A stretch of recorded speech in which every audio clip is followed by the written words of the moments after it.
Hello friends, welcome to my YouTube channel the way push education. So friends, এই মুহূর্তে একটা গুরুত্বপূর্ণ video এবং আপডেট সেটা হচ্ছে কালকে অর্থাৎ 7 তারিখে কোড নাম্বার 8-এ কিন্তু 2022 স্টেট যে প্রশ্নমূল মামলা সেটা নিয়ে কিন্তু শুনানি ছিল এবং এ নিয়ে কেউ কিন্তু খবর রাখেনি যে আদৌ এখানে কি হয়েছে বা কি ঘটেছে। তো একটা গুরুত্বপূর্ণ আপডেট ঘটে গেছে, সেটা হচ্ছে রং কোয়েশ্চেন কেস আপডেট, যেটা 2022 স্টেটের যে প্রশ্নমূল মামলা সেটা কি এবার নিষ্পত্তি করতে চলেছে। 7টি প্রশ্নের নম্বর কি সবাই পাবে, এটা নিয়ে কিন্তু একটা গুরুত্বপূর্ণ আপডেট তোমাদের সামনে আমি শেয়ার করতে চলেছি। তো তার আগে বলে রাখি, যারা ভিডিওটা দেখছো বা চ্যানেলে নতুন আছো অবশ্যই চ্যানেলটি সাবস্ক্রাইব করো এবং পাশে থাকা বেল নোটিফিকেশন অন করো এই ধরনের চাকরির আপডেট নিউজ নোটিফিকেশন পাওয়ার জন্য।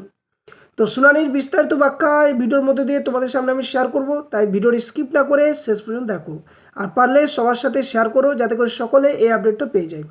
কারণ এখানে আদালত কী নির্দেশ দিলেন, কোন প্রশ্নগুলো নিয়ে বিতর্ক রয়েছে বা আবেদনকারীদের দাবি কি, যারা মামলা করেনি তাদের কি হবে বা নাম্বার কারা পাবে কারা পাবে না, একদম ডিটেলস ফুল ব্যাখ্যা করব। তো কেউ স্কিপ করো না, শেষ পর্যন্ত দেখো।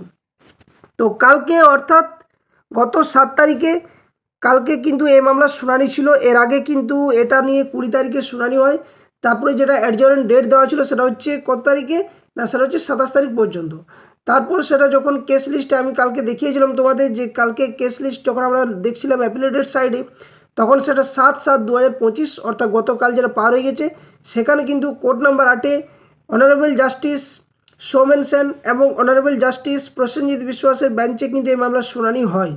যেটা নিয়ে অর্ডার কপি এখনও পর্যন্ত সঠিক আসেনি, এই কারণে কারণ এই যে এই মামলাতে একটা নতুন মোড় নিতে চলেছে। তো দেখতে পাচ্ছ তোমরা যে এখানে অ্যাপিলেটেড সাইডে ম্যাট নাম্বার 917/2024, এখানে ক্যান ফাইল 28টা পর্যন্ত ক্যান ফাইল, টোটাল মোট এতগুলো ক্যান ফাইল রয়েছে, 4টি আই ফাইল রয়েছে, আই ফাইল। তো West Bengal board of primary education and others versus Moushumi Mitra and others যে মামলা, সেটা হচ্ছে 22 স্টেট প্রশ্নমূল মামলা বলা চলে। তো এখানে কোড নাম্বার 8-এ কালকে 7 জুলাই কি শুনানি হলো সেই ডিটেলস আমরা ভিডিওর মধ্যে দিয়ে আলোচনা করার চেষ্টা করছি। ওকে, তো দেখো কালকে বিচারপতি সৌমেন সেন এবং বিচারপতি সেখানে সৌমেন সেন এবং বিচারপতি প্রসেনজিৎ বিশ্বাসের বেঞ্চে এই মামলার আগে যখন শুনানি হয় তখন পর্ষদের তরফ থেকে বলা হয় যে কিছু প্রশ্ন রয়েছে যেটা এক্সপার্ট কমিটি এবং পর্ষদের যে এক্সপার্ট কমিটি এবং কলকাতা বিশ্ববিদ্যালয় বা বিশ্বভারতী বিশ্ববিদ্যালয়ের যে এক্সপার্ট কমিটি ছিল, তারা কিন্তু কিছু ম্যাথামেটিক্স এবং ইংরেজি প্যাডাগজি এই প্রশ্নের উত্তর কিন্তু এখনও পর্যন্ত সঠিকভাবে যাচাই করে উঠতে পারেনি এবং যার জন্য ওনারা সময় নিয়েছিলেন কিছু সময়, যার জন্য সেটা 27 তারিখ পর্যন্ত একটা অ্যাডজার্ন ডেট দেওয়া হয়েছিল কলকাতা হাইকোর্টের তরফ থেকে। তো এই মামলার একটা নয়া মোড় নিতে চলেছে যে নতুন করে কি আবার কোনো কমিটি গঠন হতে চলেছে বা নম্বর কি এই 7 নম্বর যারা রয়েছে সেটাতে কি হাইকোর্ট রায় দেবে যে 7 নম্বর বাড়বে কি, যারা কেস করেছে বা যারা ক্যান ফাইল করেছে তারাই কি এখানে নাম্বার পাবে। তো এই নিয়ে বিভিন্ন প্রশ্ন একের পর কিন্তু আসছে। তো বিস্তারিত ব্যাখ্যার মধ্য দিয়ে আলোচনা করছি, সেটা হচ্ছে দেখো রং কোয়েশ্চেন কেস, আজ টেট প্রশ্ন ভুল যে মামলা সেই মামলার কি নিষ্পত্তি, 7টি প্রশ্নের নম্বর কি সবাই পাবে, এই নিয়ে কিন্তু একটা খবর যেটা আসে।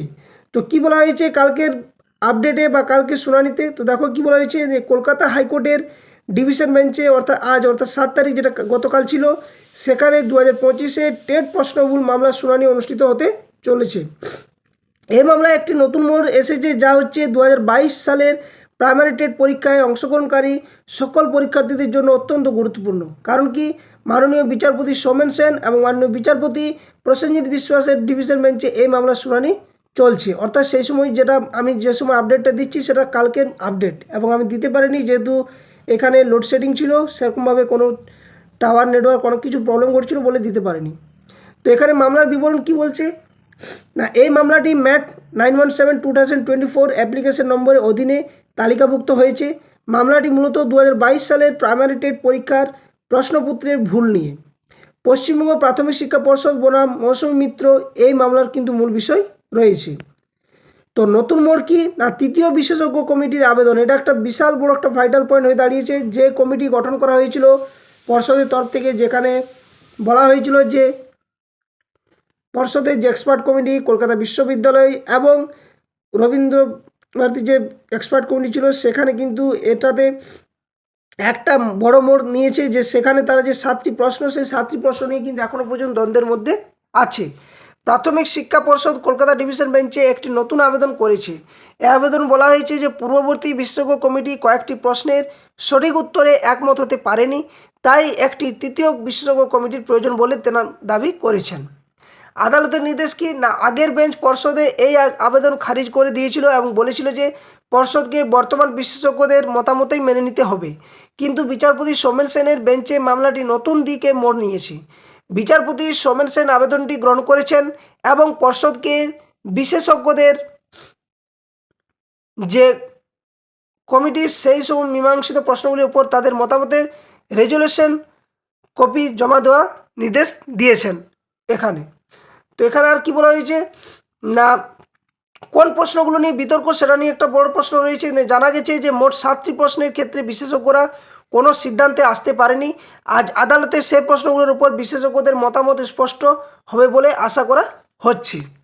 এখানে কি বলছে, আবেদনকারীদের দাবি কি না, আবেদনকারীরা ইতিমধ্যেই দাবি করেছেন যে যেহেতু বিশেষজ্ঞরা এই 7টি প্রশ্নের উত্তরে একমত হতে পারেনি, তাই সকল পরীক্ষার্থীকে এই প্রশ্নগুলির জন্য সম্পূর্ণ নম্বর দেওয়া হোক, এটা কিন্তু দাবি করা হয়েছে। আজ যদি বিশেষজ্ঞদের মতামত অমীমাংসিত থাকে তাহলে আবেদনকারীরা তাদের এই দাবি আরও জোরালোভাবে তুলে ধরবেন বলে মনে করা হচ্ছে। সম্ভাব্য ফলাফল কি ঘটেছে এখানে না, যদি বিশেষজ্ঞদের মতামত অমীমাংসিত বা ভিন্ন ভিন্ন থাকে তবে আবেদনকারীরা সুবিধা পেতে পারেন, অর্থাৎ 7 নম্বর কিন্তু বাড়তি পেতে পারে এবং যার ফলে অনেক সংখ্যক কিন্তু আরও টেট পাস প্রার্থী পাস করতে পারে। আজকের আদালতের সিদ্ধান্ত স্পষ্ট করে দেবে যে 2022 টেটের যে পরীক্ষায় অংশগ্রহণকারী সকল পরীক্ষার্থীর এই বিতর্কিত প্রশ্নগুলির জন্য নম্বর পাবে কি না, অর্থাৎ এটা যে সময় আমি করছি সেটা তার আগের বিষয়টা। আদালতের সময়সূচি কী ঘটলো না, আদালতে এই মামলায় শুনানির জন্য কোনো নির্দিষ্ট সময় দেয়নি, তবে মনে করা হচ্ছে যে মধ্যাহ্নভোজনের পরে শুনানিতে হতে পারে, কারণ এই বেঞ্চে আজ শুধুমাত্র এই মামলায় চলছে বলে কিন্তু একটি মামলায় চলছে। যারা মামলা করেনি তাদের কি ঘটতে চলেছে, তো দেখো যেটা বিষয় হচ্ছে যে যারা মামলা করেনি তাদের ক্ষেত্রে একটা গুরুত্বপূর্ণ আপডেট, যে আদালত যদি মামলাকারীদের নম্বর দেওয়ার নির্দেশ দেয় তবে যারা এই মামলায় পক্ষভুক্ত নন তাদের নম্বর পাওয়ার সম্ভাবনা কিন্তু কম এবং আজকের চূড়ান্ত রায় বা আদেশের অপেক্ষায় সবাই রয়েছে। তো এই মামলা কিন্তু কালকে আশা করছি শুনানি ঠিকভাবে হয়নি মনে হচ্ছে, যার ফলে এটার আপডেট কিন্তু এখনও পর্যন্ত আছে। তো এর পরবর্তী আপডেট কবে কী হতে চলেছে এটা কিন্তু লিস্টেড যেটা অ্যাফিলিয়েটেড সাইট সেটা কিন্তু কালকেই দেখাচ্ছে ঠিকই, কিন্তু এখনও পর্যন্ত শুনানি সঠিকভাবে হয়নি। কোর্ট নাম্বার 8-এ কিন্তু কোনো হয়তো কারণবশত কাল শুনানি সঠিকভাবে হয়নি। তো পরবর্তী যেদিন আপডেট আসবে অবশ্যই কিন্তু একটা গুরুত্বপূর্ণ আপডেট, যে তাহলে 7টি যে প্রশ্ন সেটা নিয়ে যদি পর্ষদ যদি নতুন কমিটি বা বিশেষজ্ঞ কমিটি গঠন করে তাহলে কলকাতা হাইকোর্ট কী রায় দিচ্ছে বা বিচারপতিগণ কী রায় দিচ্ছে, সেখানে আবেদনকারীরা নাম্বার পাবে নাকি সকলে নাম্বার পাবে, প্রশ্নগুলি যে 7টি প্রশ্ন ভুল রয়েছে সেখানে কি 7টি নম্বরই পাবে নাকি এর থেকে আরও বেশি নাম্বার বাড়তে চলেছে। তো এ নিয়ে নানান দ্বন্দ্ব কিন্তু একের পর এক আসছে এবং দেখা যাক এই রায় কোন দিকে গড়ায়।